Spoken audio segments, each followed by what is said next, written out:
নমস্কার দর্শক বন্ধুরা, সকলকে স্বাগত জানাই। তো আজ আমরা আলোচনা করব ভগবান শ্রী শ্রী রামচন্দ্রের কিছু বাণী। যুগাবতার রামচন্দ্র ছিলেন একাধারে বিষ্ণুর সপ্তম অবতার, অযোধ্যার রাজা, শ্রেষ্ঠ পুরুষ। তিনি আত্মনিয়ন্ত্রণের অধিপতি, তিনি যোগেশ্বর, কর্মবীর, তিনি বীর যোদ্ধা, তিনি নীতি নির্ধারক, অদ্বিতীয় নেতা, তিনি শ্রেষ্ঠ দার্শনিক, শ্রেষ্ঠ সম্রাট এবং শ্রেষ্ঠ আদর্শ। তাই শ্রী রামচন্দ্রের উপদেশসমূহ এতই বাস্তবধর্মী যে তা মানব জীবনের প্রতিফলন ঘটাতে পারলেই পরিবার হবে সুখী, সমাজ হবে সমৃদ্ধ আর বিশ্ব হবে শান্তিময়। পুরুষোত্তম রামচন্দ্রের কিছু অমৃতবাণী। জ্ঞানীর নিকট সত্যই পরম ধর্ম, সত্যই এ জগতের নিয়ন্ত্রক, সত্যের ধর্ম পতিত হয়ে আছে। মাতৃঋণ কোনো সন্তানই কখনো শোধ করতে পারে না। চন্দ্র তার সৌন্দর্য হারাতে পারে, হিমবন বরফ শূন্য হয়ে পড়তে পারে, সমুদ্র বিরান হয়ে যেতে পারে, রাম কখনো তার প্রতিজ্ঞা হতে বিচ্যুত হয় না।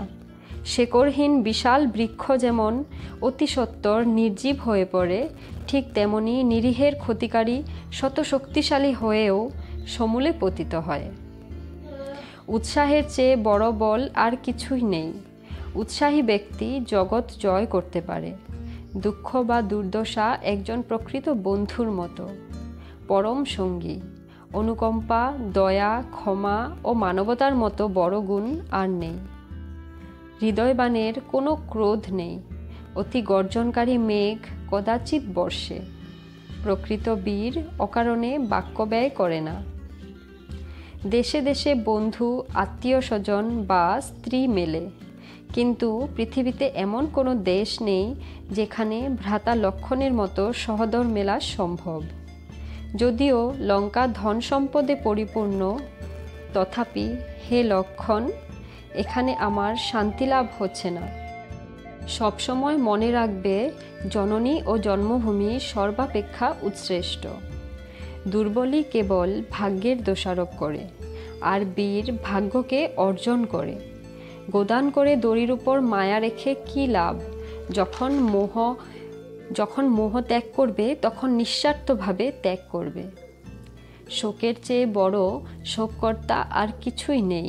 শোক মানুষের সব শক্তিকেই নষ্ট করে। তাই শোক করো না। ব্যবহার ও চরিত্রেই বংশের পরিচয় হয়। মিথ্যাবাদী ব্যক্তি সর্পের চেয়েও ভয়ঙ্কর হয়। ধন্যবাদ ও নমস্কার।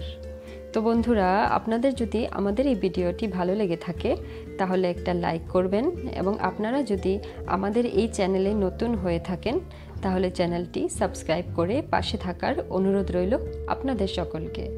নমস্কার আপনাদের সকলকে। ভালো থাকবেন আপনারা সকলে।